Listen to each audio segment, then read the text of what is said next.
Thank you.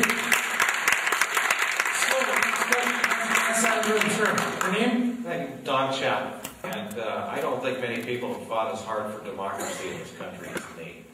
I was stripped of my citizenship when I was 6.5 years of age. I'm the Lost Canadians, if you've heard of it. It took me 49 years to get my citizenship restored, and this is the first time in my life I will be allowed to vote in Canada.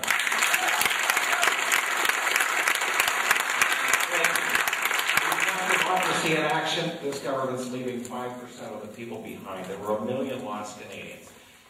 Right now, under the Harper government, they legislated 2 years ago that immigrant Canadians can have more rights than Canadian-born Canadians. Right now, people are being denied citizenship because they were born out of wedlock, in wedlock, or because they're native Aboriginal. I have Willie Van E being denied citizenship right now. I mean, which came first, the chicken or the egg? So Don, you got to get to the question, though. Okay, I'm getting there. I know it's taken 49 years, but you know what? Okay, 2 questions. The one is, do you think it's justifiable that people are being denied citizenship and their pensions right now because they're born in wedlock, out of wedlock, or because of gender? And number 2, being that this government under Harper is violating the Supreme Court of Canada, the Charter, and the rule of law in citizenship, what will you do? And I don't care what party you're with, you represent, not the party, you represent the people of Canada. So if the Prime Minister is doing this and is violating the law, what will you do about it? So will you stand up, and how will you do it? I'm gonna acknowledge that they all acknowledge that it exists, okay? So the question then is, what are you going to do about it? What are you going to do about it? That's the question. And we have one question. And should people, well, it was... I know it's 2-part, but you know what, I allow one question, so. Okay. Thank you. So we're going to start with Liberal Party of Canada, Dan Vinny. Hooray! Mr. Chapman, what you've done for Canadians generally in defending our charter rights is something that I personally am very proud of you for. You've done a service to Canada, you've done a service not only to lost Canadians, but to all of us. We have a charter in this country, and many of us, too many of us, take our citizenship for granted. You've been working very hard to get the citizenship back for Canadians who, through an anomaly in the law, have lost it, and in some cases didn't know they lost it. Mr. Chapman, I would be, and am, as you know, I think, a relentless advocate, defender, shit disturber. Are we on TV? Yep. Apparently, yes. We're delayed, they can bleep that. Good. On behalf of lost Canadians, but not only lost Canadians, but Canadians whose charter rights are not being respected. I'm thinking of this young man, Omar Cotter, who, as we speak today, is in prison in Guantanamo, has been without due process under law, under his rights as a Canadian citizen.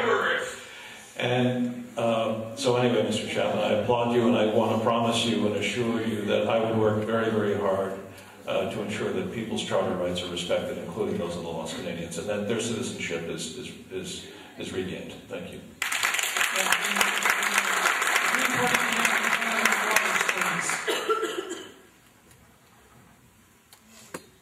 In our platform, there's a number of duties that are required of Green MPs if elected, and one of those specifically is to ensure that the lost Canadians are reinstated with their citizenship because they have been quietly denied that right.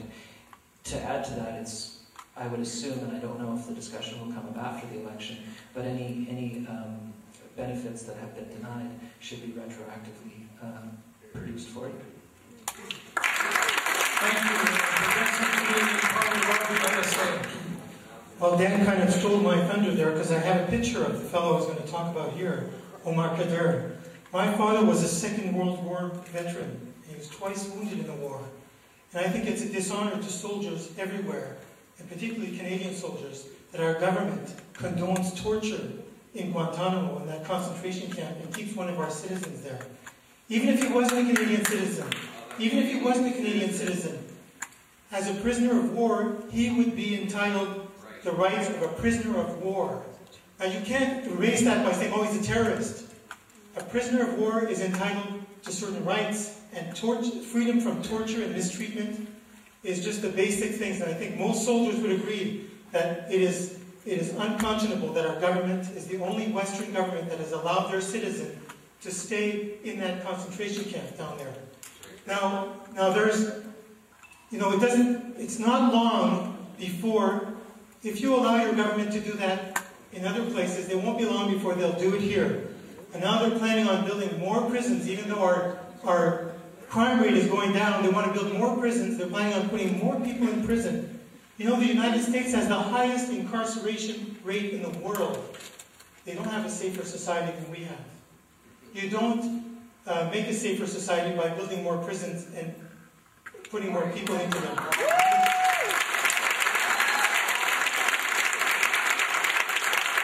friend of mine is working in Africa right now, and he works in a school there, and they have a big poster in front of the school, a big sign, and it says, "Build a school, close a prison." So let's give free tuition to all students that want to go to post-secondary education. Let's give them free tuition, and let's spend the money there, not on putting people in jail.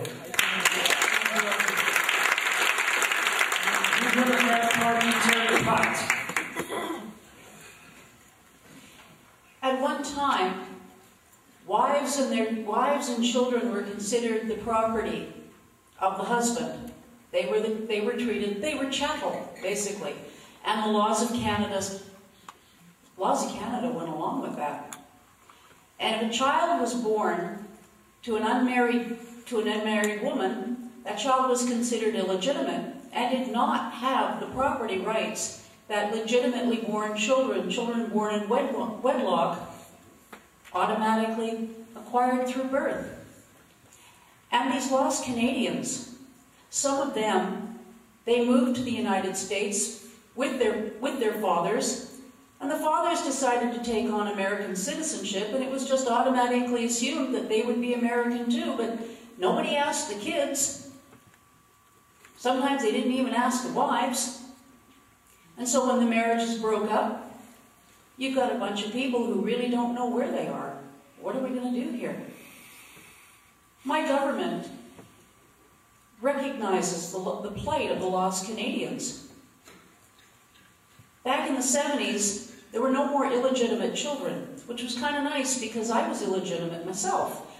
And my own mother, upon marrying my dad, had to adopt me. So there you go, I'm adopted by my own mom. Thank God it's not like that anymore. But my party does recognize the lost Canadians. And we would give them the citizenship. No, we wouldn't give them the citizenship. They would have it, just as they've had it all along. It just has not been recognized by the Government of Canada. They are our Canadians. They're our brothers and sisters. Thank you.